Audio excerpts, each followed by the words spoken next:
Ok, donc aujourd'hui on va procéder à la correction de l'évaluation de TAD. Donc l'évaluation a été constituée de 5 exercices. Donc le premier, nous allons commencer par le premier exercice qui porte sur les connaissances générales du cours. Il est constitué de deux parties. À la première question, donc là c'est pour l'exercice 1. À la première question, il est question de définir un certain nombre de thèmes.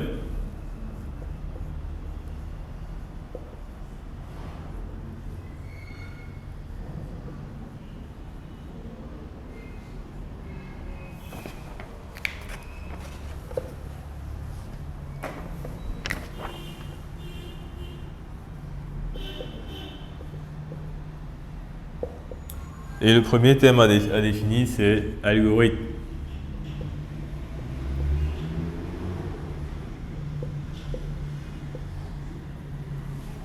Donc, nous avons dit qu'un algorithme, c'est une suite d'instructions qui permet de résoudre un problème précis. Donc, il est généralement écrit en langage naturel, c'est-à-dire qu'il peut être exprimé dans un langage comme le français. Donc, l'objectif de l'algorithme, c'est de décrire la procédure à suivre, les étapes à suivre pour résoudre un problème donné. Donc, ça, c'est pour ce qui concerne la définition d'un algorithme. Donc, une autre définition qu'on avait dans l'exercice 1, c'était celle du programme. Bon, je parle du programme d'abord parce que c'est proche de l'algorithme. Donc, un programme, il est similaire à un algorithme. Donc, c'est-à-dire que c'est une suite d'instructions qui permet de résoudre un problème. Sauf que la différence ici, c'est que le programme, il n'est pas écrit en langage naturel. Il est plutôt écrit dans un langage de programmation et il est destiné à être exécuté par un ordinateur. Donc, un programme, c'est quelque chose comme, en résumé, c'est comme une automatisation d'un algorithme. Automatisé dans ce sens où il va être exécuté par un ordinateur. Donc, c'était la troisième définition, mais j'ai poursuivi avec celle-là parce que c'est proche de la définition de l'algorithme.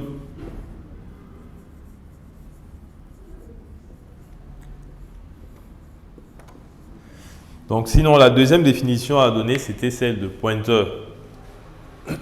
Donc, c'est quoi un pointeur? Donc, effectivement, un pointeur, c'est une variable.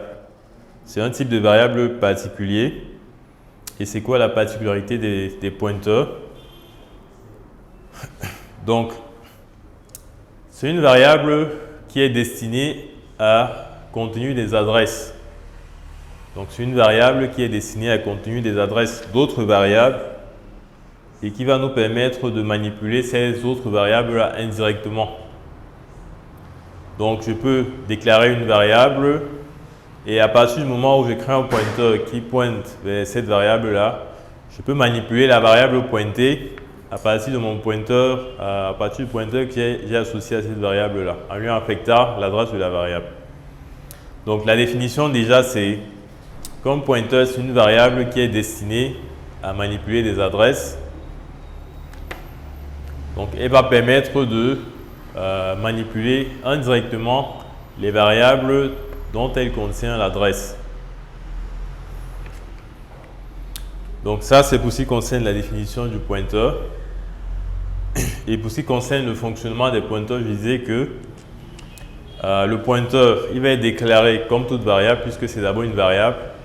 Mais au lieu de lui affecter une valeur directement, on va plutôt lui affecter l'adresse d'une autre variable ou bien d'une zone mémoire. Et le pointeur, il va nous permettre de manipuler indirectement la variable pointée ou bien la zone mémoire pointée. Donc ça, c'est pour ce qui est de la définition de pointeur. Vous avez dit que c'est une variable qui est destinée à manipuler les adresses mémoire Des autres variables, oui. Donc un pointeur, c'est une variable qui est destinée à la manipulation des adresses des autres variables. Ou bien qui est destinée à la manipulation des autres variables à travers leur adresse. Donc ça, c'est pour ce qui concerne la définition de pointeur. La définition suivante dans votre épreuve, c'était celle de tableau dynamique.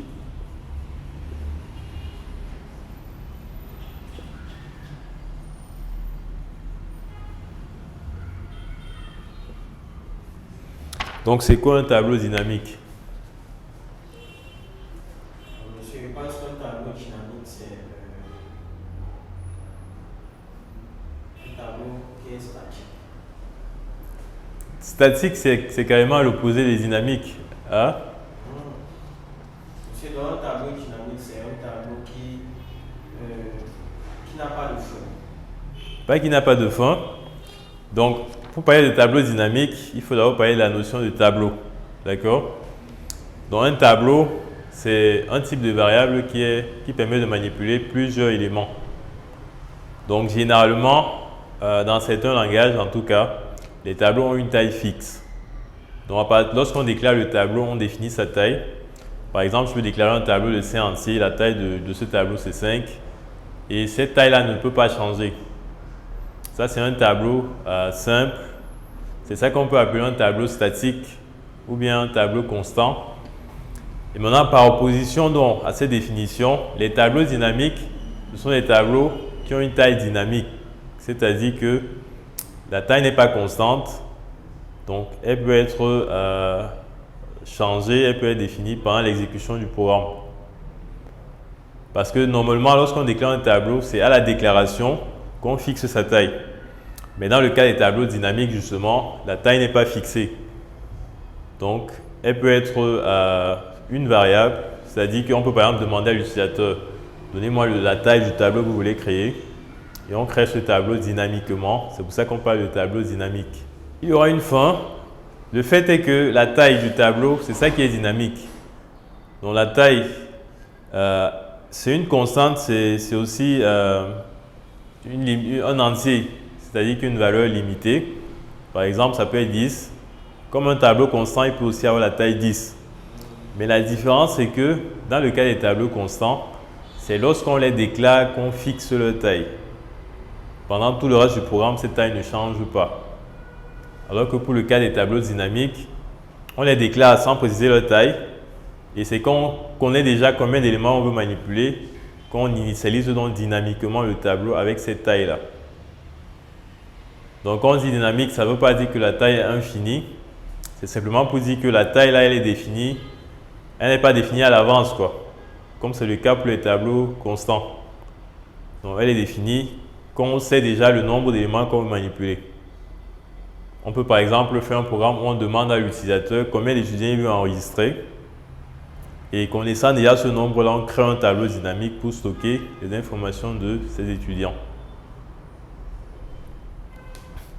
Donc un tableau dynamique, c'est un tableau dont la taille n'est pas fixée lors de sa déclaration. Donc dans le langage de programmation C, les tableaux dynamiques, on les crée avec les pointeurs.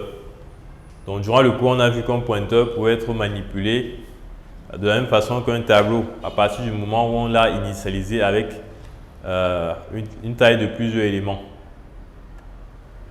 Est-ce que vous avez bien saisi la définition de tableau dynamique? Ok, donc la définition suivante, c'était celle de fonction récursive. Donc ça, c'est le petit E, fonction récursive. Monsieur, Oui. dans la taille n'est pas fixée lors de l'initialisation. Oui, lors de la déclaration, pas l'initialisation, lors de la déclaration. Parce que lorsqu'on initialise, il faut qu'on connaisse sa taille.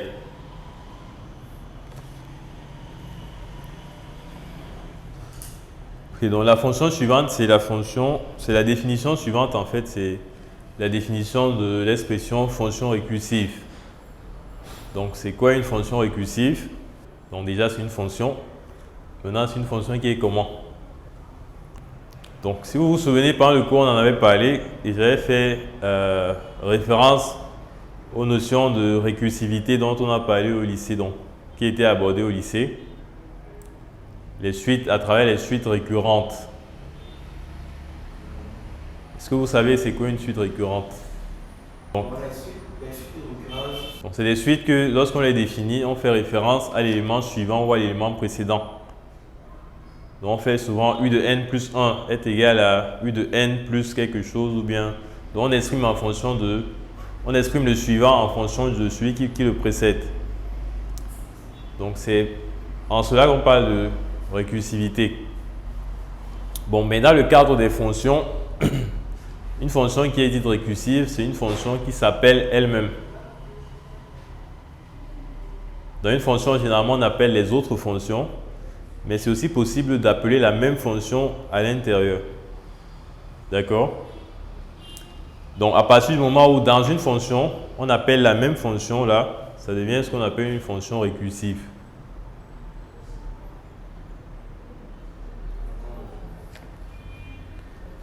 Bah, si je peux vous donner un exemple,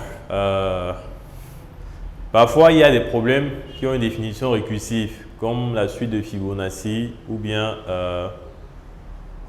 on a parlé de quoi encore qui était récursif? Factoriel.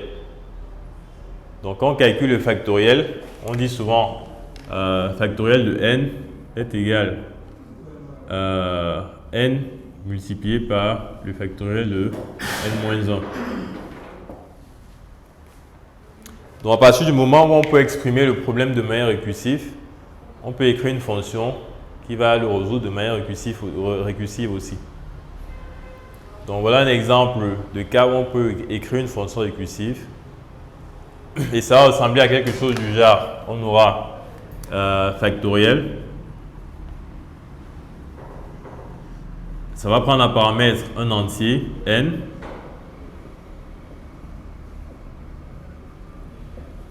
Et à la suite, on pourra dire que on retourne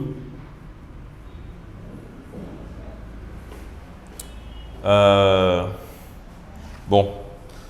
Dans la définition des fonctions récursives, il faut toujours définir la condition d'arrêt. Sinon, ça va boucler indéfiniment. Donc, on va écrire quelque chose du genre si n est égal à 1,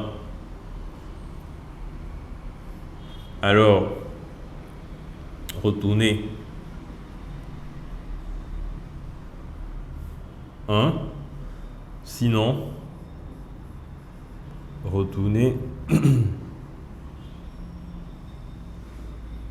n multiplié par factoriel de n-1. Fin ci. Et puis, c'est la fin de notre fonction à ce niveau.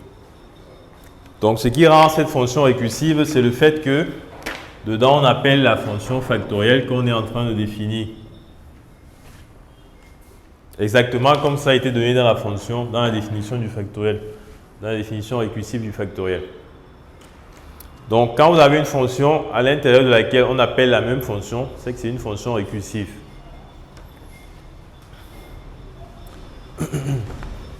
Donc, vous notez en termes de définition qu'une fonction récursive, c'est une fonction en fait, qui s'appelle elle-même, quoi.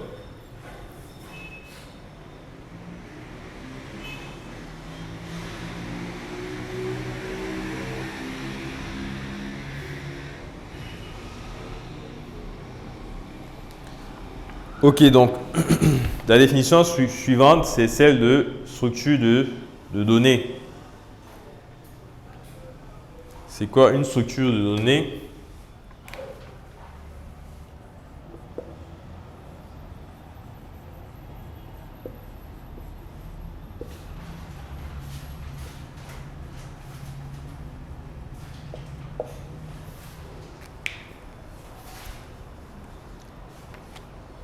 En fait, une structure de données, c'est tout simplement une manière d'organiser les données pour faciliter leur traitement. Donc, par exemple, lorsqu'on écrit un programme qui manipule un ensemble d'étudiants, au lieu de manipuler indépendamment chaque attribut, chaque propriété de l'étudiant, son ID par exemple, son nom, son matricule, ainsi de suite, on peut créer une structure dans laquelle on va regrouper toutes ces propriétés-là. Donc, une structure de données, c'est une manière d'organiser des données afin de faciliter leur manipulation. Donc, à la fin, la dernière définition, c'est celle de type abstrait de données. Type abstrait de données.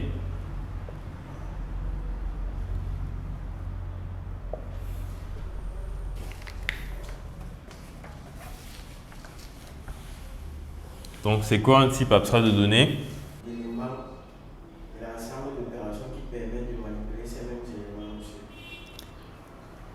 Oui, il y a un mot qui est incorrect. Vous avez dit c'est une spécification non ambiguë. Oui, effectivement.